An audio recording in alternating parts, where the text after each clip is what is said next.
सप्रेम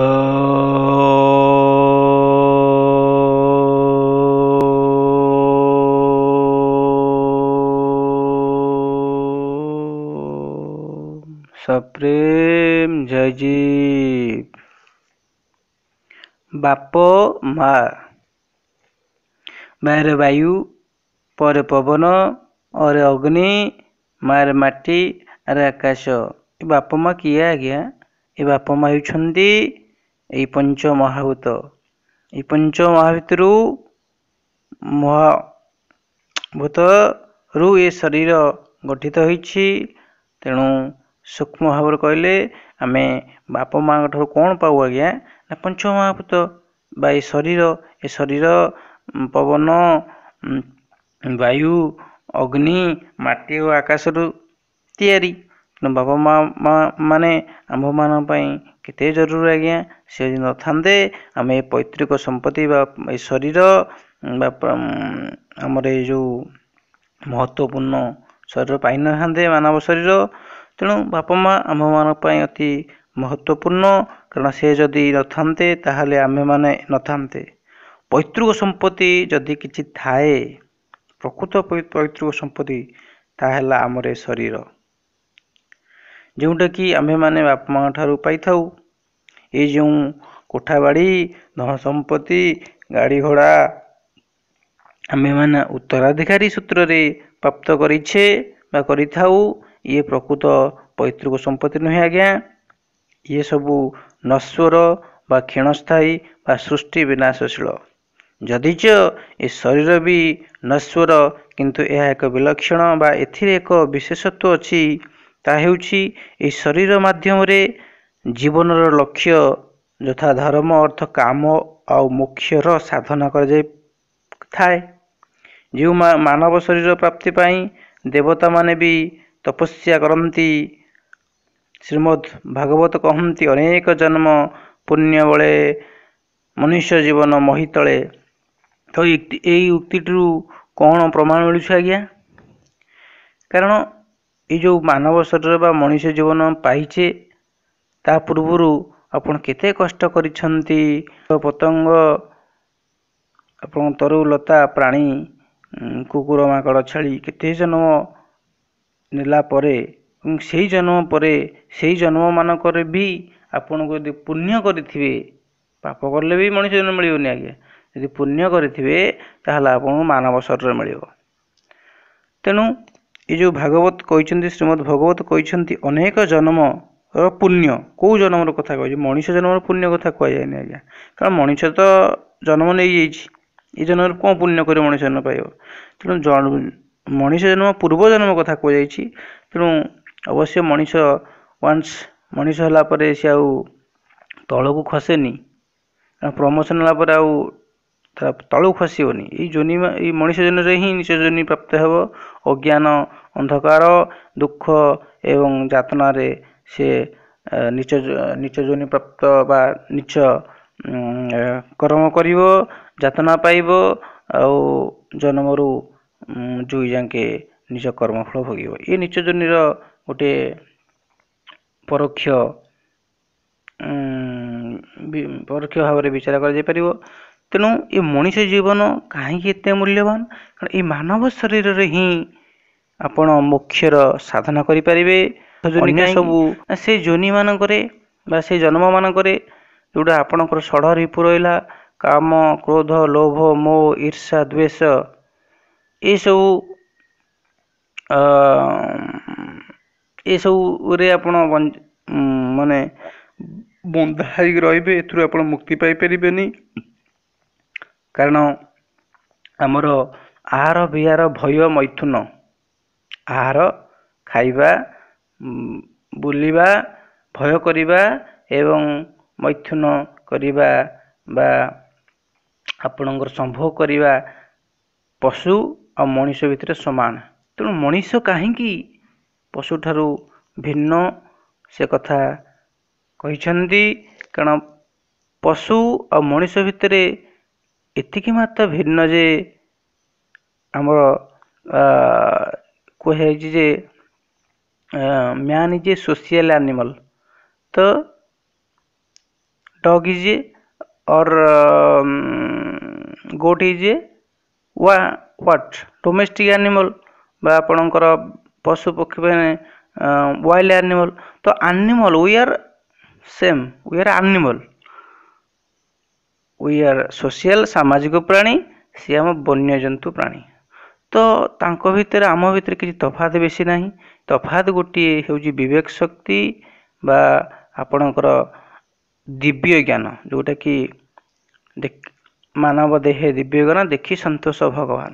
ତ ଦିବ୍ୟ ଜ୍ଞାନରୁ କ'ଣ ମିଳିବ ନା, ଯେଉଁ ଆପଣଙ୍କର ଷଢ଼ ରିପୁ ରହିଲେ, କର୍ମ ବନ୍ଧନ ରହିଲେ, ସୁଖ ଦୁଃଖ ରହିଲେ, ସେଥିରୁ ଆପଣ ଏଇ ମାନବ ଜୀବନ ହିଁ ମୁକ୍ତି ପାଇପାରିବେ। କାରଣ ମାନବ ଜୀବନ ହିଁ ଗୋଟିଏ ଏପରି ଏକ ଘଡ଼ିସନ୍ଧି ମୁହୂର୍ତ୍ତର ଜୀବନ, ଯେଉଁ ଜୀବନକେ ଆପଣ ସ୍ୱାଧୀନ ଜୀବନ। ଆପଣ ଏଇ ଜୀବନକୁ ସତ୍ ଉପଯୋଗ କଲେ ଆପଣ ମାନବରୁ ମାଧବ ହୋଇପାରିବେ ବା ମାନବରୁ ଦାନବ ହୋଇପାରିବେ। ଆପଣ ଏଇ ଜନ୍ମରେ ରାବଣ ହୋଇପାରିବେ, ରାମ ବି ହୋଇପାରିବେ। ତେଣୁ ଏ ମାନବ ଜୀବନ ଅତି ମୂଲ୍ୟବାନ। ଯଦି ଆପଣ ଏଇ ଯେଉଁ ସମ୍ଭାବନାଟା ଅଛି ଯଦି ଆପଣ ହରେଇବେ ନା, ତ ମାନବ ଜୀବନ ବ୍ୟର୍ଥ ହୋଇଯିବ। ଯେଉଁ ଉଦ୍ଦେଶ୍ୟରେ ମାନବ ଜୀବନ ପାଇଛେ, ଯେଉଁ ପୁଣ୍ୟ କରି ତପସ୍ୟା କରି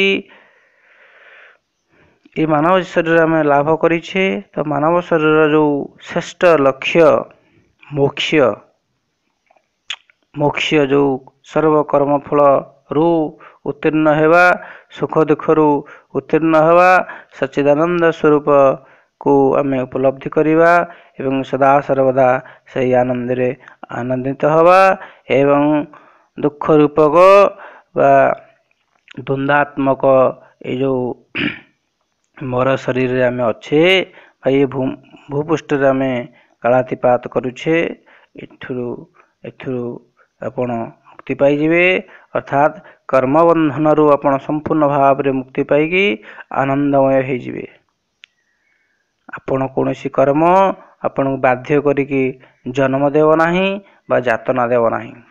ତେଣୁ ଏ ମାନବ ଜୀବନ ସେହିପରି ଏକ ମୂଲ୍ୟବାନ ବା ଇନଷ୍ଟ୍ରୁମେଣ୍ଟ କହିପାରନ୍ତି, ଗୋଟିଏ ଆପଣଙ୍କର ସାଧନାର ସାମଗ୍ରୀ କହିପାରନ୍ତି।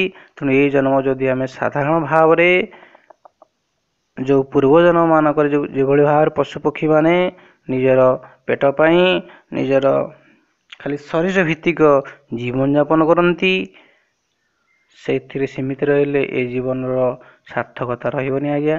ତେଣୁ ମାନବ ଜୀବନ ଅତି ମୂଲ୍ୟବାନ। କେବଳ ଏଥିରେ ଧର୍ମ ଅର୍ଥ କାମର ସାଧନା ବି ହେବ, ତା ସହିତ ଅତି ମୂଲ୍ୟବାନ ଜିନିଷ ଆଜ୍ଞା ଯେଉଁଟା ମୋହର କ୍ଷୟ। ଯେଉଁ ଅହଂତ୍ୱ ମମତ୍ୱ ଅଛି, ଅହଙ୍କାର ଅଛି, ଯେଉଁ ନିଜ ଭିତରେ ଯେଉଁ ନିଚ ଭାବନା ଅଛି, ଯେଉଁ ଷଢ଼ ରିପୁ କହୁଛନ୍ତି କାମନା ଅଛି, କାମନା, କ୍ରୋଧ, ଲୋଭ, ମୋହ, ଈର୍ଷା, ଦ୍ୱେଷ, ପରଶ୍ରୀକାତରତା ବା ଘୃଣା ଭାବ, ଏଇସବୁ ନିଚ ଭାବ ସହିତ ଆପଣ ଯେ ପର୍ଯ୍ୟନ୍ତ ସମ୍ପର୍କ ସ୍ଥାପନ କରିଥିବେ, ସେ ପର୍ଯ୍ୟନ୍ତ ଆପଣଙ୍କ ମନରେ ଦିବ୍ୟ ଆନନ୍ଦ, ଦିବ୍ୟ ଶକ୍ତି ଏବଂ ଦିବ୍ୟ ପ୍ରେମର ଜାଗ୍ରତ ହେବ ନାହିଁ। ତ ଏଇ ଯେଉଁ ଆମ ଭିତରେ ଯେଉଁ ଚୈତନ୍ୟ ସତ୍ତା ଅଛି, ସେଇ ଚୈତନ୍ୟ ପ୍ରସ୍ଫୁଟିତ ହେବାକୁ ଚାହାନ୍ତି। ସେ ସବୁ କଳୁଷିତରୁ ନିଜକୁ ବା କାଳିମାରୁ ନିଜକୁ ସେ ମୁକ୍ତ କରିବା ପାଇଁ ଚାହାନ୍ତି। ସେ ଅହର ବ୍ୟଗ୍ର ଥାନ୍ତି କିଭଳି ଭାବରେ ଏହି ମାନବ ଜୀବନରେ ସେସବୁ ପାଶରୁ ବା ସେସବୁ ବନ୍ଧନରୁ ନିଜ ମୁକ୍ତ କରିପାରିବେ। ତେଣୁ ଏହି ଆତ୍ମା ବା ଏହି ଚେତନ ଶକ୍ତି ନିଜ ସ୍ୱରୂପକୁ ଜାଣିବା ପାଇଁ ବ୍ୟଗ୍ର ହେବା ଉଚିତ ବା ସେହି ପଥରେ ଅହର୍ନିଶି ଦିନ ରାତି ତା ହୃଦୟ, ତାର ମନ, ତାର ଇଚ୍ଛା ହେବା ଉଚିତ ବା ସେଇ ଦିବ୍ୟ ଆନନ୍ଦ ପ୍ରତି ସେ ଲାଳାୟିତ ହେବା ଉଚିତ। ନଚେତ୍ ଏ ଯେଉଁ ଜୀବନ, ଏ ଯେଉଁ ସୁଯୋଗ ମିଳିଛି ଆମ ହାତରୁ ହାତ ଛଡ଼ା ହୋଇଯିବ। ତେଣୁକରି ସେ ନିଜକୁ ଜାଣିବା ପାଇଁ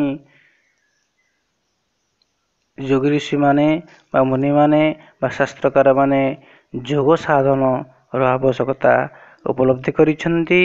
କାରଣ ବିନା ଯୋଗରେ ଏ ଷଡ଼ରିପୁ ଦମନ ହୋଇପାରିବେ ନାହିଁ। ସେଥିପାଇଁ ଯମ ନିୟମ ଆସନ ପ୍ରାଣାୟାମ ପ୍ରତ୍ୟାହାର ଧାରଣା ଧ୍ୟାନ ସମାଧି ଆଦିର ଆବିଷ୍କାର ହୋଇଛି।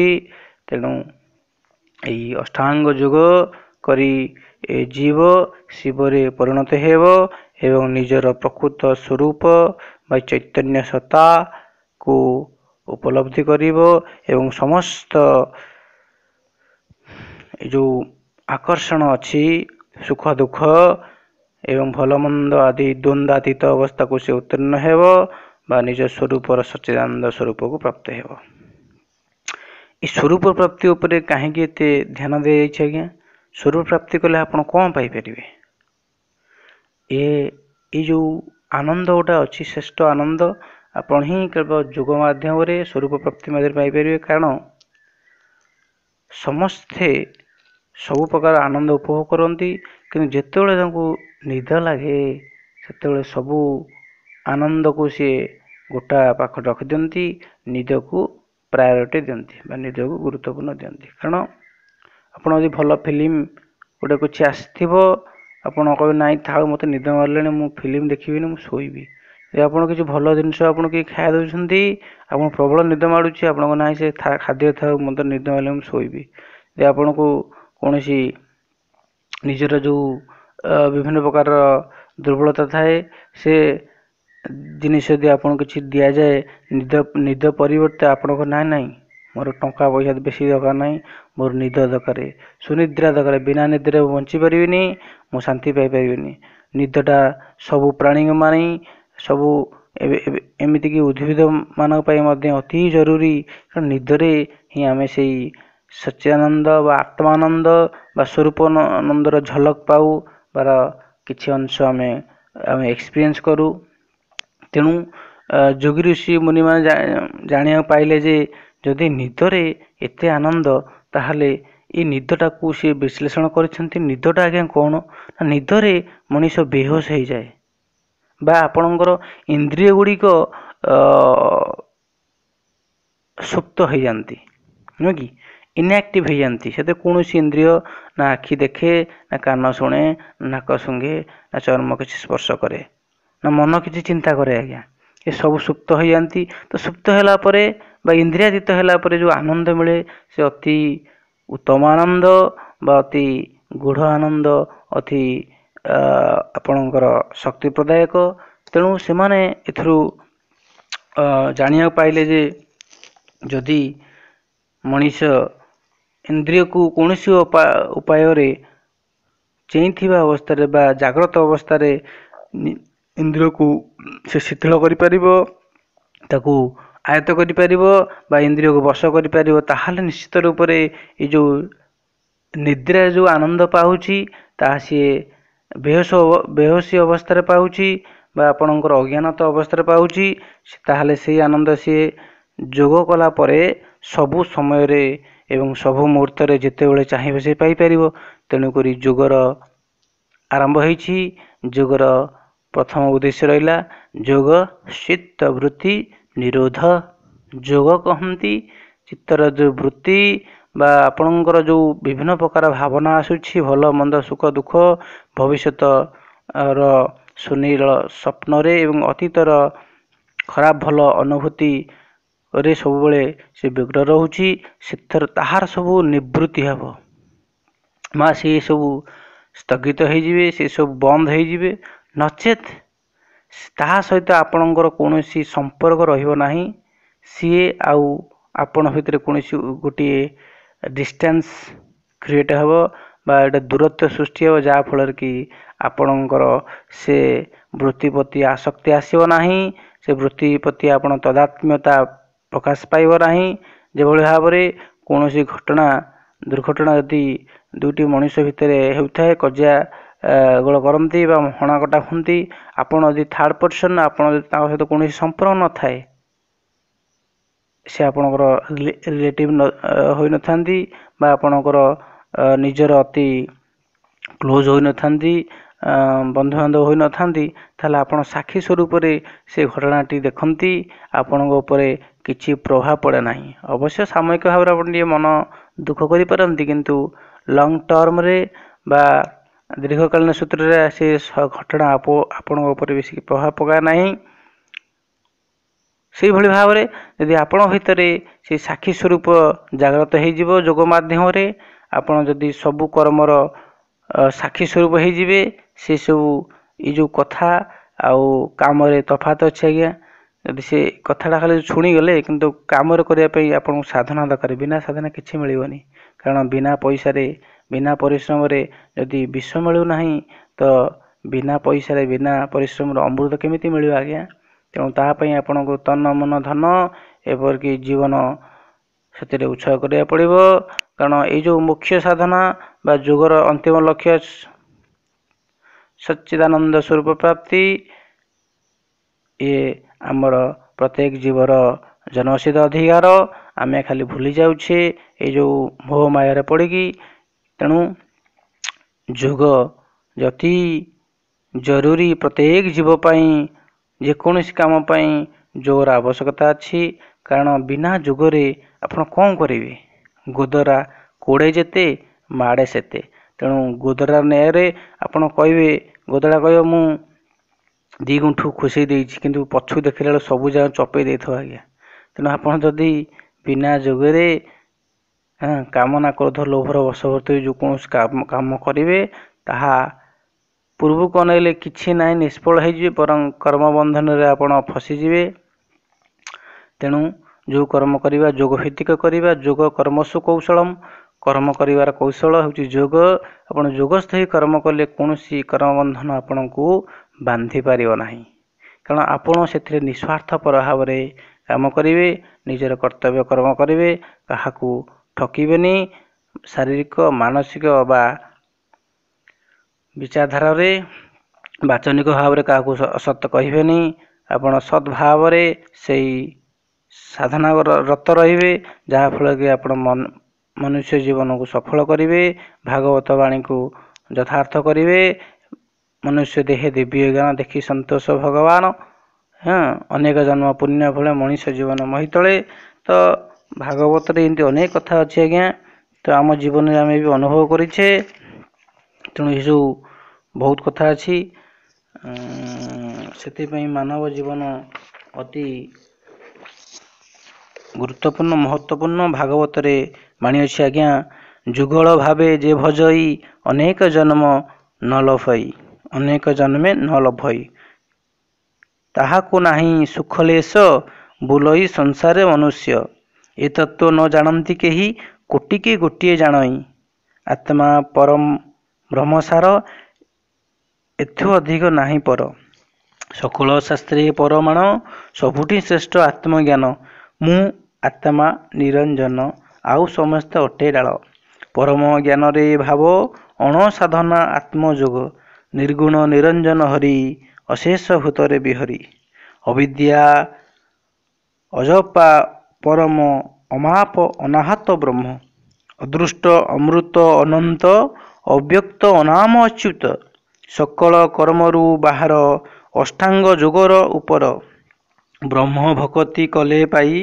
अणसाधना धर्म एही सबु जोगरु ए उश्वास बाट जानिले पाई रस नवधा भक्ति ए सार पारिले एई भक्ति कर अभक्ष भक्षी पारिबु जेबे अमाप मापी पारिबु तेबे उधाव उधाव उत्तमे घर अटे मनुष्य कलयवर मोर भावे जार चित्त नाही संसारे दरिद्रटी सेही अजित इंद्रिय जहार संसारे कृपण से नर त्रिगुण संग जार नाही उधाव ईश्वरटी सेही तेणु आम जहाँ ईश्वर कहूचे से होचुन किए आज्ञा जे त्रिगुणातीत से होचुन ईश्वर आपणकर जो सत्व रज तम रहिला त्रिगुण अतीत जी हो पार से ईश्वर पदवाच्य हेब से पुरुष विशेष ईश्वर हो पार कारण से त्रिगुणातीत होगाकू यही मनुष्य शरीर ही गोटे सुजोग बा मनुष्य शरीर माध्यम आप साधना करी बा से सत्संग माध्यम से आप त्रिगुणातीत हो पारे बाकी सब जोनि मानक आपण कौन प्रकार साधना करें ना तो ये जो त्रिगुण संग जार नाही उद्धव ईश्वरटी से तेणु ईश्वर हवा पाई मनुष्य जन्म मिली भागवत प्रमाण दियंती आज्ञा त्रिगुण संग जार नाही उद्धव ईश्वरटी से तेणु मानव शरीर रे ही ईश्वर अच्छी मानव ही ईश्वर परोक्ष कहीगले कारण जो गीता कही अहम आत्मा सर्वभूताशय स्थित तो गीतार जो अहम कथा कहुई जो मु कथा कहुई सी होउछन्ति किए आज्ञा ना मु ही बा जो ईश्वर कथा कहे से ही होउछन्ति आत्मा सबु प्राणी मानक हृदय रे समान भाव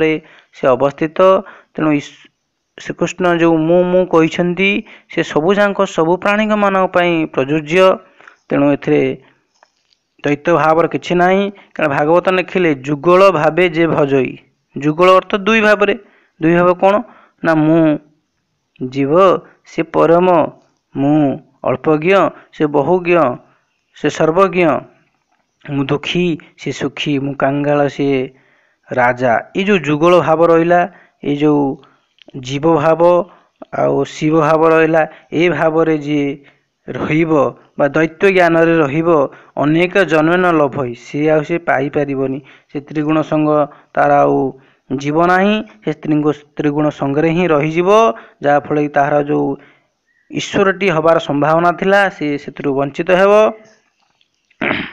तेणु जुगल भावे जे भजई जार जुगल भाव रे दैत्य भाव रे हेगला अनेक जन्म न लभई से पाइब ना से पद को एवं ताहाको नाही सुखलेश तार ताको टिके सुख मिलिब ना आज्ञा बुलई संसार मनुष्य से मनुष्य सारा संसार रे भ्रमण करिव अज्ञानी अवस्था रे अज्ञान भाव रे हाउतास भाव रे बार द्वारा सुंडी पिंडा हब किछि हेले से लाभ पाइब नाही तो ये तत्व कौन कल ये तत्व न जानती कहीं कोटि के गोटे जान केते सुंदर कथा आज्ञा ये जो तत्व जुगल भावे जे भजई अनेक जन्म न लभई ताहाको नाही सुखलेश बुलई संसार मनुष्य आत्मा परम ब्रह्म सार एथु अधिक नाही पर आत्मा तो बड़ किए अच्छे आज्ञा सकल शास्त्र प्रमाण सकल शास्त्र सब प्रकार शास्त्र प्रमाण देइछन्ति सबुठु श्रेष्ठ आत्मज्ञान नुह कि तो मु आत्मा निरंजन मूल तो मु आत्मा निरंजन ये सब प्रति शब्द मु जी सी आत्मा से ही निरंजन से ही मूल आउ समस्त अटे डाल तेणु परम ज्ञान रे भाव अणसाधन आत्मयोग तेणु आत्मा साधना कौन सी साधनार आवश्यकता ना ये सत कथा आज्ञा आपण कोई अष्टांग योग तो साधना करती निश्चित रूप से साधना कर जाए किंतु अष्टांग योग रो उपरे जो तत्व बिना अष्टांग योग हो पार नहीं तेणु आपण प्रथम दरकार अष्टांग योग तापर आपण से अवस्था पाइपर अष्टांग योग गोटे प्रिपेरेसन बा आपणकर गोटे पृष्ठभूमि तैयारी करिवो जा फल कि से अणसाधना उपनीत हेब आपण कहे शोई गले आप कौन करती बिछना बिछाती लाइट टीवी बंद करती कौन प्रकार इंद्रिय जनित आनंद उपभोग निजको बंचाती बा निजको रक्षा करती आखि बंद करती कान बंद करती बा निद्रित होगापी चेष्टा करती बा निद्रित अवस्थार हबार सुजोग सृष्टि करते निद आसे ये सब बिछना बिछेबा लाइट बंद करवा कबाड़ झरका दबा बा फैन लगेबा बा एसी लगेबा ये सब निद्रा नुहे निद्रा पे आवश्यक तेणु अष्टांग योग से योगस्थ होगापी से अणसाधना जो प्राप्त हुए आत्मज्ञान बा आत्मा आवश्यक तेणु सी सबुरी उपरे जदि कर्ता भाव आप से पर्यटन रही निद आप सचेतन थे निजर मोर भाव तोर भाव थी से पर्यंत बा माइंड एक्टिव थी से पर्यंत निद आसब ना तेणुक जो अणसाधना आत्मयोग कथा कहुई या ठीक से हीपरी से कौन साधनार आवश्यकता ना अकर्मे वासुदेव प्रति कर्म करण खेजंती यही न्याय से कौन कर्म पहुँची पारे ना कौन साधना पहुँची पारे ना कि पूर्व साधना दरकार बिना साधना से मिल ना आज्ञा तेणु ये कथा ये जो ब्रह्म विद्या ये जो परम ଜ୍ଞାନ କଥା କୁହାଯାଇଛି କେବଳ ଏଇ ମାନବ ଶରୀର ହିଁ ସମ୍ଭବ। ଏଇ ଯେଉଁ ପିତୃ ମାତୃଦତ୍ତ ଏ ଯେଉଁ ପୈତୃକ ପ୍ରାଣ ବା ପୈତୃକ ଶରୀର ଆମେ ପାଇଛେ ଏଥିରେ ହିଁ ସେଇ ଲକ୍ଷ୍ୟ ସାଧିତ ହୋଇପାରିବ। ଏଇ ଜୀବ ବା ଏଇ ମାନବ ଶରୀରରେ ଆପଣ ତ୍ରିଗୁଣାତୀତ ହୋଇପାରିବେ। ତ୍ରିଗୁଣ ସଙ୍ଗ ଯାର ନାହିଁ ଉଦ୍ଧବ ଈଶ୍ୱରଟି ସେଇ। ତେଣୁ ଅନେକ ଆପଣ ଈଶ୍ୱର ହୋଇପାରିବେ। ଭାଗବତଙ୍କ କଥାରେ ଈଶ୍ୱର ଗୋଟିଏ ନୁହେଁ, ପ୍ରତ୍ୟେକ ଜୀବ ଈଶ୍ୱରମୟ, ସେ ହିଁ ଈଶ୍ୱର। କାରଣ ସେ ଯଦି ଏଠି କଣ୍ଡିସନ ଅଛି ଆଜ୍ଞା, ଯଦି ସିଏ ତ୍ରିଗୁଣ ଅତୀତ ହେବ ତାହେଲେ ସେ ଈଶ୍ୱର ପଦବାଚ୍ୟ ହେବ, ନଚେତ ସିଏ ବଦ୍ଧ ଜୀବରେ ରହିବ, ସେ ନୀଚ ଯୋନିରେ ରହିବ, ସୁଖ ଦୁଃଖ ଆଦି ଦ୍ୱନ୍ଦ୍ୱରେ ସିଏ ବୁଡ଼ି ରହିବ ଆଜ୍ଞା। ଯେଭଳି ଭାବରେ ପ୍ରତ୍ୟେକ ସ୍ତ୍ରୀ ପୁରୁଷ ଭିତରେ ମାତୃତ୍ୱ ପିତୃତ୍ୱ ଛପି ରହିଥାଏ ବା ଲୁଚି ରହିଥାଏ, ଯେ ପର୍ଯ୍ୟନ୍ତ ସେମାନେ ବିବାହ ନ କରିଛନ୍ତି ବା ଶାରୀରିକ ସମ୍ବନ୍ଧ ନ ହୋଇଛି, ସେମାନଙ୍କ ମଧ୍ୟରୁ କୌଣସି ସନ୍ତାନ ଉତ୍ପତ୍ତି ନ ହୋଇଛି, ସେ ପର୍ଯ୍ୟନ୍ତ ସେମାନେ ପିତୃମାତୃର ପରିଚୟ ପାଇପାରିବେ ନାହିଁ। ଯଦି ଜଣେ ବ୍ୟାଚେଲର ରହିଯାଏ ଲାଇଫ ଲଙ୍ଗ, ତାକୁ ପିତୃତ୍ୱର ଆଖ୍ୟା ଦିଆଯିବ ନାହିଁ, କାରଣ ସିଏ ପିତୃତ୍ୱ ଯଦି ତା ଭିତରେ ଅଛି କିନ୍ତୁ ସିଏ ପିତୃତ୍ୱର ବା ମାତୃତ୍ୱର ଅଧିକାରୀ ହେଇପାରିବ ନାହିଁ। ସେହିଭଳି ଭାବରେ ଜୀବ ଯେ ପର୍ଯ୍ୟନ୍ତ ଏଇ ଯେଉଁ ଷଢ଼ ରିପୁ ବା ଆପଣଙ୍କର ଯେଉଁ ତ୍ରିଗୁଣ ରହିଲା ସତ୍ଵ ରଜ ତମ ଭିତରେ ବନ୍ଦୀ ରହିଛି, ସେ ପର୍ଯ୍ୟନ୍ତ ସିଏ ବଦ୍ଧ, ସେ ଈଶ୍ୱର ପଦ ପାଇପାରିବ ନାହିଁ। ତେଣୁ ଭାଗବତଙ୍କ କଥା ଅର୍ଥରେ ତାଙ୍କ ପଏଣ୍ଟ ଅଫ ଭ୍ୟୁ ଦେଖିଲେ ଅଜିତ ଇନ୍ଦ୍ରିୟ ଯାହାର, ଯେଉଁ ଇନ୍ଦ୍ରିୟ ଯିଏ ଜୟ ବା ଇନ୍ଦ୍ରିୟ ଜୟ ଯିଏ ହେଇନି, ଇନ୍ଦ୍ରିୟ ଭିତରେ ବିଷୟକ ଆନନ୍ଦରେ ଯିଏ ଆନନ୍ଦିତ, ଅଜିତ ଇନ୍ଦ୍ରିୟ ଯାହାର ସଂସାରରେ ବା ଏ ମନୁଷ୍ୟ ଶରୀରରେ ପୃଥିବୀରେ ଯିଏ ଇନ୍ଦ୍ରିୟକୁ ଜୟ କରି ନାହିଁ, ସେ ହିଁ ପ୍ରକୃତ କୃପଣ। ନୁହେଁ କି? କୃପଣ ଆମେ କାହାକୁ କହିବା? ଯାହାର ଇନ୍ଦ୍ରିୟ ସଂଯମ ନାହିଁ। ତ ଆପଣ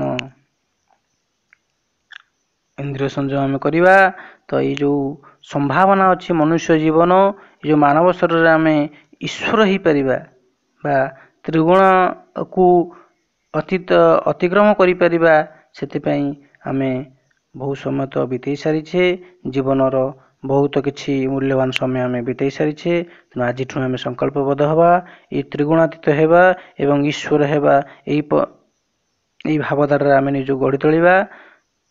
ଆଜି ପାଇଁ ଏତିକି ଆଜ୍ଞା, ଆଜି ପାଇଁ ଏତିକିରେ ବାଣୀକି ବିଶ୍ରାମ ଦେଉଛି। ଏତିକି ଆପଣଙ୍କର ବାଣୀ ସେବକ କୃଷ୍ଣଚନ୍ଦ୍ର। ଆପଣଙ୍କର ଇଚ୍ଛା ବା ଆପଣ ସଦିଚ୍ଛା ଏଇ ଆଧ୍ୟାତ୍ମିକ ଜ୍ଞାନ ପ୍ରତି ବଢ଼ୁ ଏବଂ ଆପଣ ଜୀବରୁ ଶିବ ଆଡ଼କୁ ଗତି କରନ୍ତୁ ବା ନିଚରୁ ମହାନ ଆଡ଼କୁ ଗତି କରନ୍ତୁ, ଅଜ୍ଞାନତାରୁ ଜ୍ଞାନ ଆଡ଼କୁ ଏବଂ ଅନ୍ଧକାରରୁ ଆଲୋକ ଆଡ଼କୁ ଗତି କରନ୍ତୁ, ଏଇ ମୂର୍ତ୍ତ ତତ୍ଵରୁ ଅମୃତ ତତ୍ଵ ଆଡ଼କୁ ଗତି କରନ୍ତୁ ବା ଜୀବରୁ ଶିବପଦ ବା ଜୀବରୁ ଈଶ୍ୱର ହେବା ପାଇଁ ଆପଣଙ୍କ ପ୍ରୟାସ ପ୍ରୟାସ ହେଉ, ଏହି ଶୁଭକାମନା କରି ରହୁଛି ଆଜ୍ଞା। ସପ୍ରେମ ଜୟ ଜୀବ ଜୟ ଜୀବ ଜୟ।